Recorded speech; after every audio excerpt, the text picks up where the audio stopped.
take? You'll want to put Barracuda through her paces. Perhaps take a look at Spring.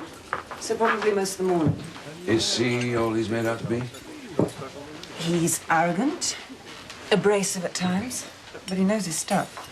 Yes, he must do after his performance in the Fast Net and the Admiral's Club. He's one of the best helmsmen around. He also happens to be an ex of mine. We went out together for a few months. It wasn't serious, not on my part, but I think Paul would have liked it to have been. I've been waiting for the right moment to tell you, and, well, I just thought you should know. Does he know about us? He knows we've been seeing each other. That should make things interesting tomorrow, then, shouldn't it? Don't worry. He'll be checking you out thoroughly as a designer, not a rival. Do you have to go, Gerald? Yes, I have to bring Charles up to date with the business. Well, how long will you be away? Only a few days. What about Abby? Well, I should be able to spend some time with her before she goes back to America. Yes, if Sir Edward doesn't try and keep you apart. Well, why would he? Well, it wouldn't surprise me. It's the way he operates. Look, darling, just because he arranged for her to go to Highfield Manor doesn't mean to say he's going to bolt the door. That's the whole point, Gerald. Why did he arrange it? Well, he obviously found out her connection with Charles. No, there's more to it. Abby would have said. Gerald, you do realize it won't be long now before everyone else guesses. You've got nothing to be ashamed of. We did what we felt was right, not only for ourselves, but for Abby. And we're not going to apologize to anyone.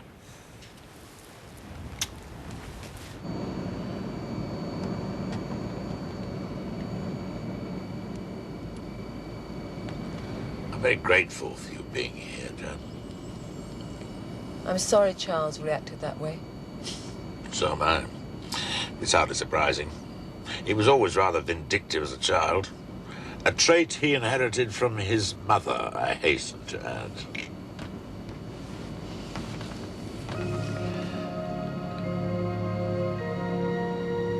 You're not wearing your ring? No. Why?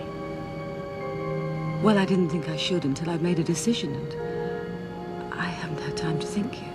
Well, I'm not pressing you understand? There's no reason why you shouldn't wear it. It's yours.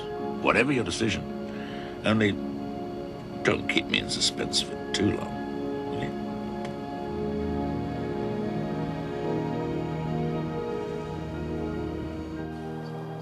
Hello, it's me. In here, Leo. There's a postcard for you from Anna. Castile. Thought she'd gone to see her family in Hong Kong. Seems as though our Anna has a bit of the wanderlust. What's that word? Inspiration. She's looking for inspiration. Have some hot chocolate. No thanks, Gran. Think I'd better get straight off to bed. Early start tomorrow with a test on Barracuda. How is Abby? Fine. Yeah, fine. What happened? Nothing, that's just it. I expected it to be all hearts and flowers. And instead you found a grown woman with a husband and child living a life of her own in America. Something like that. I thought she'd come home to be with me. In fact, she's trying to work out whether or not she wants to stay with Orin. I'm not even in the picture at all, except as a friend. Reliable old Leo. Well, don't let anything ever change that.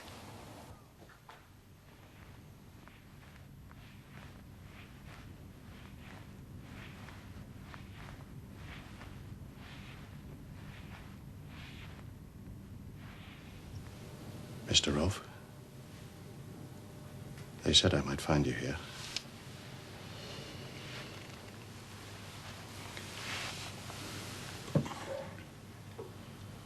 I just want to tell you how very sorry I am for what's happened.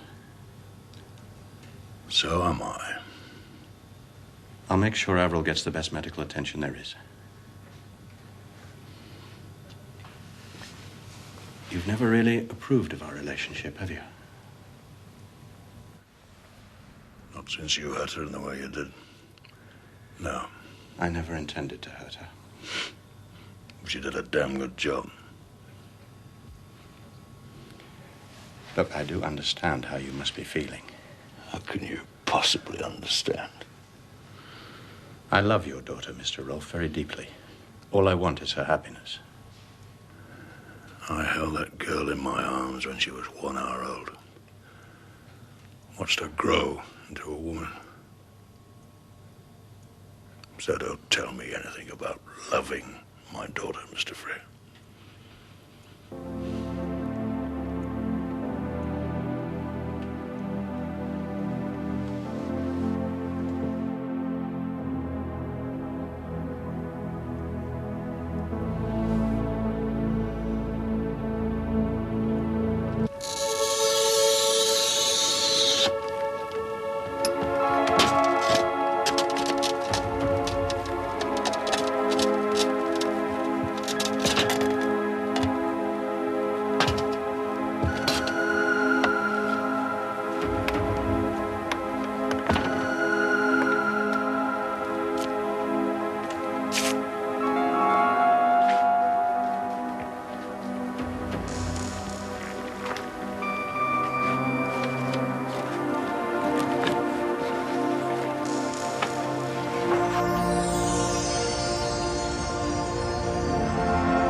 I phoned yesterday, but you were away. I was in Ireland with Edward. Such a tragedy. Well, what do you think of the motor? It's very nice. Leo tells me Abby's staying at Highfield Manor. That's right. You know? Yes. Yes, well, it's none of my business now. No, Kate said you'll be back today, so I thought I'd stop by on my way to the office. Well, what do you want to talk to me about? I'm rather busy at the moment. Well, then why don't I pick you up about 12:30 and we can discuss it over lunch? No, I've made other arrangements. Discuss what?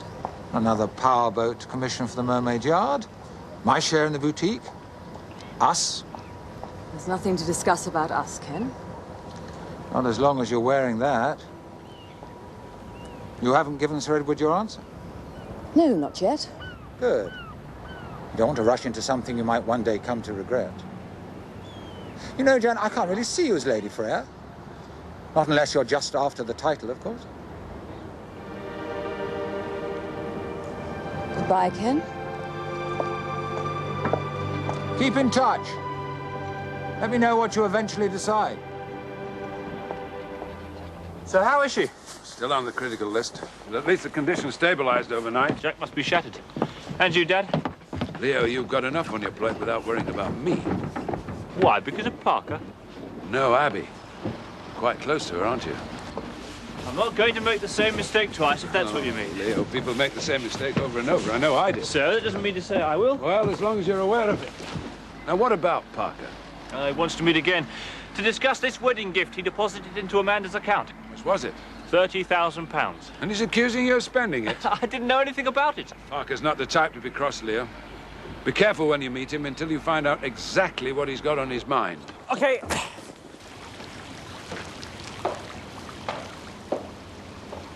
Abby, delighted to meet you at last. I'll get Emerson to fix some breakfast. Oh, no, just some coffee will do. You sure? Yes. Thank you. Apologies for not being here personally to greet you when you arrived. That's all right. Thanks. How was your flight? How was yours? Oh, fine. Thankfully, your father seems to be recovering. Does he know that I'm staying here? No, not yet. I gather you broke the news to Polly and Gerald. Yes. How were they? Surprised. I must meet them. Explain to them why I arranged this visit of yours. Why did you arrange it? You're a freer, Emmy. The granddaughter I never knew I had. At least, till a few weeks ago. I must say, it came as a bit of a shock. Now, tell me about this problem you're having with your husband. Orin, isn't it? Well, there isn't really very much to tell. You didn't arrange the visit just because of that, or did you? Now I see the resemblance. You're exactly like your father.